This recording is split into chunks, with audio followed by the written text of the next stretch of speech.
أعوذ بالله من الشيطان الرجيم بسم الله الرحمن الرحيم إن الحمد لله والصلاة والسلام على رسول الله أما بعد أعوذ بالله من الشيطان الرجيم بسم الله الرحمن الرحيم আজকে আমাদের তৃতীয় ক্লাসের আলোচ্য বিষয় সূরা আন-নূর। সূরা আন-নূর সম্পর্কে আজকে আমরা বিস্তারিত জানবো। এর থেকে কি কি প্রশ্ন বিসিএসে আসতে পারে সেগুলো আমরা একটু ধারণা নেব ইনশাআল্লাহ। সূরা আন-নূর, সূরা নূর পবিত্র কোরআনের 18তম পারায় অবস্থিত একটি মাদানী সূরা। তাহলে প্রথমেই প্রশ্ন আসতে পারে, কততম সূরা, কি ধরনের সূরা, মাক্কি না মাদানী? মাদানী সূরা এবং কোন পারায় অবস্থিত? তো 18 নম্বর পারায় অবস্থিত মাদানী সূরা। নূর শব্দের অর্থ হলো আলো।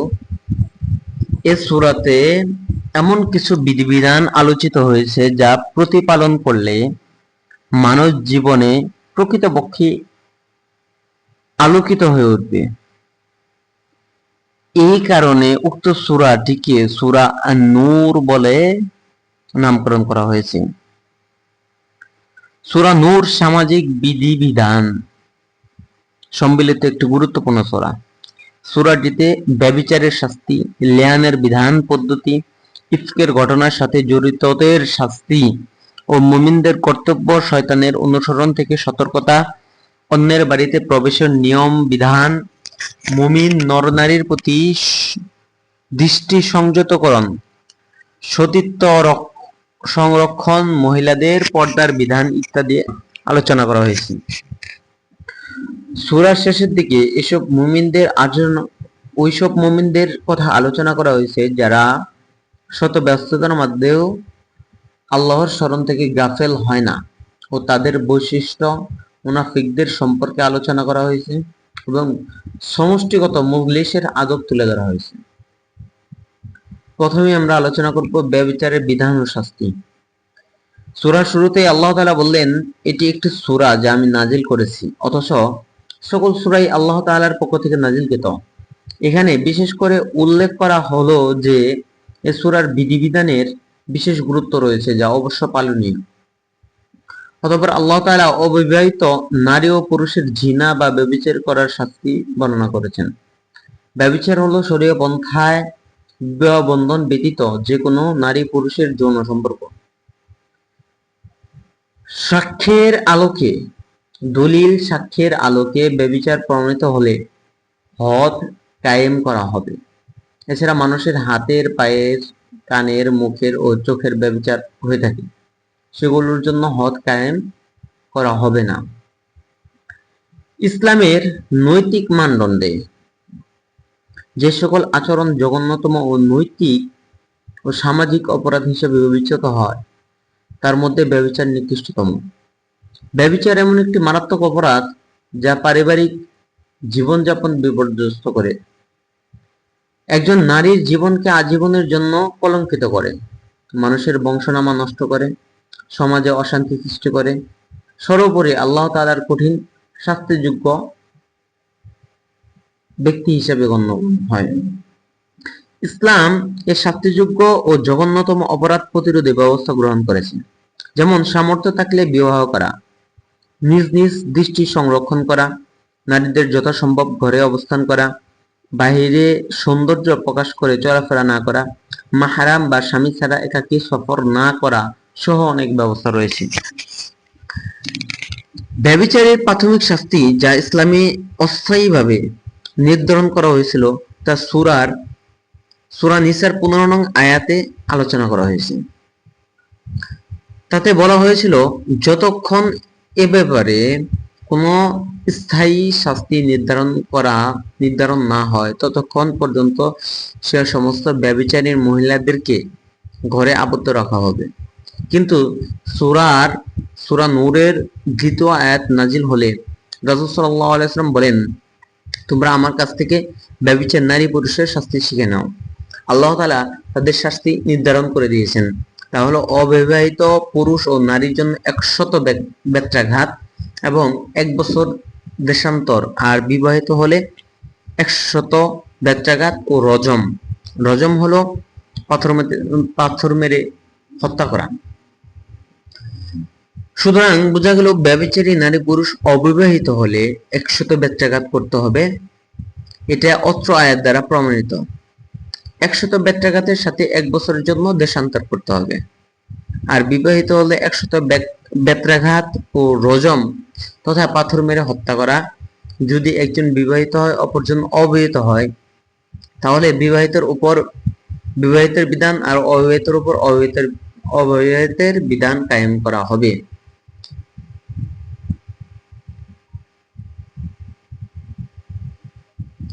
এই শাস্তি রাসূল সাল্লাল্লাহু আলাইহি ওয়াসাল্লাম স্বয়ং বাস্তবায়ন করেছেন। খোলাফায়ে রাশিদিন এই শাস্তি প্রদান করেছেন। পরবর্তীকালের ইমাম ও আলেমগণ সকলে এই বিষয়ে ঐকমত পোষণ করেছেন। সুতরাং এই বিধানকে অস্বীকার করা বা বর্তমান যুগে উপযোগী নয় বা মধ্যযুগীয় বর্বরতা বলে উল্লেখ করা মূলত এই বিধানকে অস্বীকার করা, যা কুফরি কাজ। ব্যভিচারের শাস্তি কায়েম করার শর্ত। ব্যভিচারকারীর স্বীকৃতি, অর্থাৎ ব্যক্তি যদি নিজেই স্বীকার করে যে আমি ব্যভিচার করেছি, তাহলে তার উপর বিধান কায়েম করা যাবে। যে নারীর স্বামী নেই তার গর্ভবতী হওয়া। সাক্ষ্যদানকারীর সাক্ষ্য, তবে অবশ্যই চারজন ব্যক্তিকে সাক্ষী দিতে হবে। অপবাদের বিধান ও শাস্তি। সতী মহিলাদেরকে ব্যভিচারের অপবাদ দানকারীর বিধান বর্ণনা করা হয়েছে সূরা নূরে। যারা স্বেচ্ছায় সজ্ঞানে জেনে শুনে কোনো সতী সাধ্বী মহিলার উপর ব্যভিচারের অপবাদ দিবে, অনুরূপ কোন সৎপুরুষকে ব্যভিচারের অপবাদ দিবে এবং তার কথার পক্ষে 4 জন সাক্ষী উপস্থিত করতে পারবে না, তাদের শাস্তির বিধান 3টি। তাদেরকে 80টি বেত্রাঘাত করা হবে। সর্বকালের জন্য তাদের সাক্ষ্যকে প্রত্যাখ্যান করা হবে। কোনো বিষয়ে তাদের সাক্ষ্য গ্রহণ করা হবে না। তারা ফাসিক বা পাপাচারী হিসেবে গণ্য হবে। লিয়ানের বিধান ও পদ্ধতি। যদি কেউ তার স্ত্রীর ব্যাপারে অপবাদ দেয় আর 4 জন সাক্ষী উপস্থিত করতে না পারে, তাহলে অবশ্যই 4 বার শপথ করে বলবে যে আমি সত্যবাদী, এবং 5বার বলবে যে যদি আমি মিথ্যাবাদী হই তাহলে আমার উপর আল্লাহ তাআলার লানত। অনুরূপভাবে স্ত্রী নিজেকে নির্দোষ প্রমাণ করতে চায়, যদি স্ত্রী নিজেকে নির্দোষ প্রমাণ করতে চায়, সেও 4 বার শপথ করে বলবে যে তার স্বামী মিথ্যাবাদী, এবং 5বার বলবে যদি তার স্বামী সত্যবাদী হয় তাহলে তার উপর আল্লাহর লানত, আর তাদের সম্পর্ক বিচ্ছেদ হয়ে যাবে, তালাকের প্রয়োজন হবে না। এটাই হলো লিয়ানের পদ্ধতি। অপর গৃহে প্রবেশের বিধান। আল্লাহ তাআলা বলেন, হে মুমিনগণ, তোমরা নিজেদের গৃহ ছাড়া অন্য কারো গৃহে প্রবেশ করো না, যতক্ষণ না তোমরা অনুমতি নিবে এবং গৃহবাসীদেরকে সালাম দিবে। এটাই তোমাদের জন্য কল্যাণকর, যাতে তোমরা উপদেশ গ্রহণ করো। তো আল্লাহ তাআলা এখান থেকে আল্লাহ তাআলার বাণী থেকে আমরা শিখতে পেলাম, যদি কারো গৃহে প্রবেশ করতে চাই তাহলে প্রথমে তারকে সালাম দিতে হবে এবং তার অনুমতি নিতে হবে। যদি সালাম না দেই, অনুমতি না দেই, তাহলে তার গৃহে প্রবেশ করতে পারবো না। অনুরূপ রাসূল সাল্লাল্লাহু আলাইহি ওয়াসাল্লাম বলেছেন, রাসূল সাল্লাল্লাহু আলাইহি ওয়াসাল্লাম দরজায় দাঁড়িয়ে ভিতরে উকি মারতে কঠোরভাবে নিষেধ করেছেন, এবং কি বাড়ির ভিতরে যে উকি মারে সে ব্যক্তির চোখ বাড়ির লোকে নষ্ট করে দিলেও কোনো অপরাধ নেই। এই সূরার অন্যতম একটি ঘটনা হলো ইফকের ঘটনা,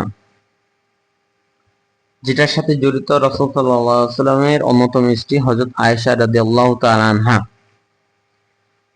5ম-6ষ্ঠ হিজরিতে রাসূল সাল্লাল্লাহু আলাইহি ওয়াসাল্লাম বনু মুস্তালিক যুদ্ধ থেকে ফেরার পথে এক স্থানে রাত্রি যাপনের জন্য অবস্থান করেন। রাতের শেষ ভাগে আয়েশা রাদিয়াল্লাহু তাআলা আনহা প্রাকৃতিক প্রয়োজনে একটু দূরে যান, কিন্তু পথে তিনি তার গলার হারটি হারিয়ে ফেলেন।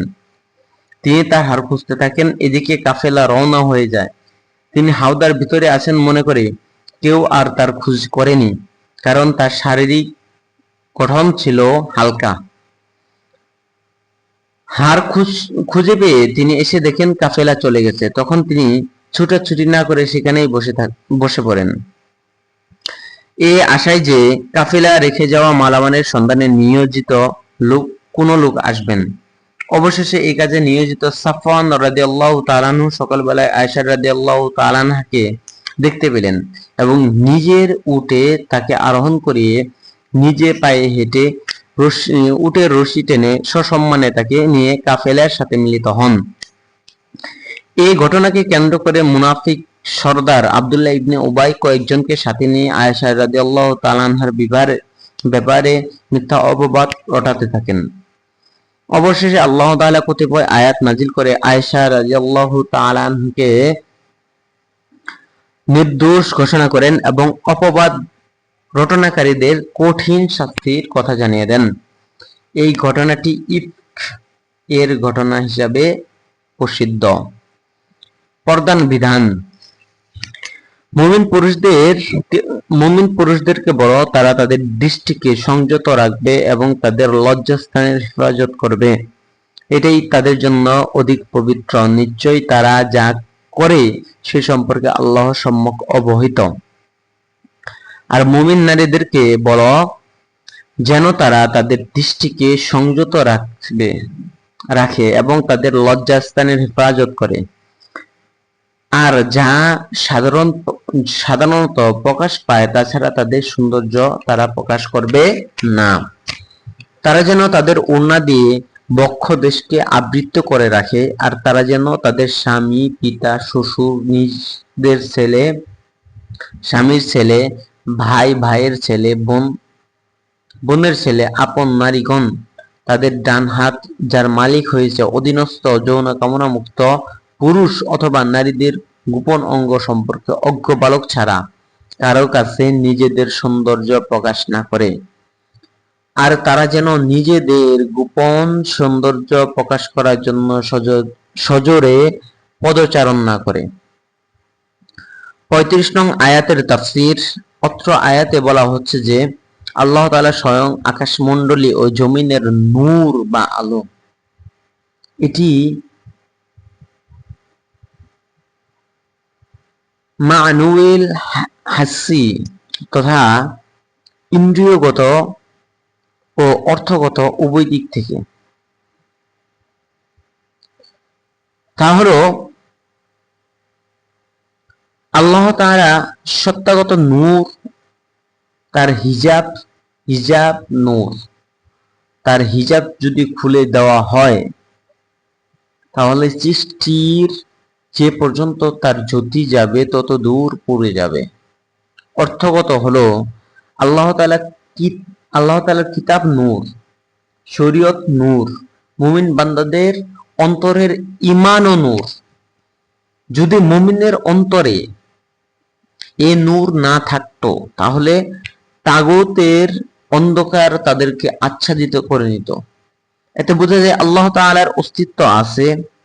যদি অস্তিত্ব নাই থাকতো তাহলে পৃথিবী ও আকাশে আলো থাকতো না, আর পৃথিবী ও আকাশের কেউই সুপথ প্রাপ্ত হতো না। এখন আমরা কিছু এমসিকিউ পড়ব। আমরা মূল সূরা নূরের মূল আলোচনাগুলো শেষ করার চেষ্টা করেছি, বলার চেষ্টা করেছি। এখন আমরা কিছু এক কথায় উত্তর পড়ব। সূরা আন-নূর পবিত্র কোরআনের কততম সূরা? 24তম সূরা। সূরা আন-নূর কততম পারায় রয়েছে? 18তম পারায় রয়েছে। সূরা আন-নূর একটি মাদানী সূরা। সূরাটি প্রধানত আয়েশা রাদিয়াল্লাহু তাআলা আনহাকে উদ্দেশ্য করে অবতীর্ণ হয়েছে। এই সূরার আয়াত সংখ্যা 64টি। সূরাটির রুকু সংখ্যা 9টি। সূরা নূরের পঞ্চম রুকুর প্রথম আয়াত অর্থাৎ 35তম আয়াত থেকে সূরার নাম গৃহীত হয়েছে। নূর শব্দের অর্থ হলো আলো। নূর বলতে প্রকৃতপক্ষে হেদায়েতকে বোঝানো হয়েছে। সূরা নূর অবতীর্ণ হয় বনু মুস্তালিক যুদ্ধের সময়। বনু মুস্তালিক যুদ্ধ সংগঠিত হয়েছিল 5ম অথবা 6ষ্ঠ হিজরিতে। বনু মুস্তালিক যুদ্ধের অপর নাম হলো মুরাইসির যুদ্ধ। হযরত আয়েশা রাদিয়াল্লাহু তাআলা আনহার উপর আরোপিত মিথ্যা অপবাদের বিষয়টিকে পবিত্র কোরআনে ইফকের ঘটনা হিসেবে বর্ণনা করা হয়েছে। এই সূরা নাজিলের মাধ্যমে হযরত আয়েশা রাদিয়াল্লাহু তাআলা আনহার উপর আরোপিত অপবাদের ইফকের ঘটনার অবসান ঘটে। হযরত আয়েশা রাদিয়াল্লাহু তাআলা আনহার উপর আরোপিত মিথ্যা অপবাদের জবাব দেওয়া হয়েছে 11 নং আয়াতে।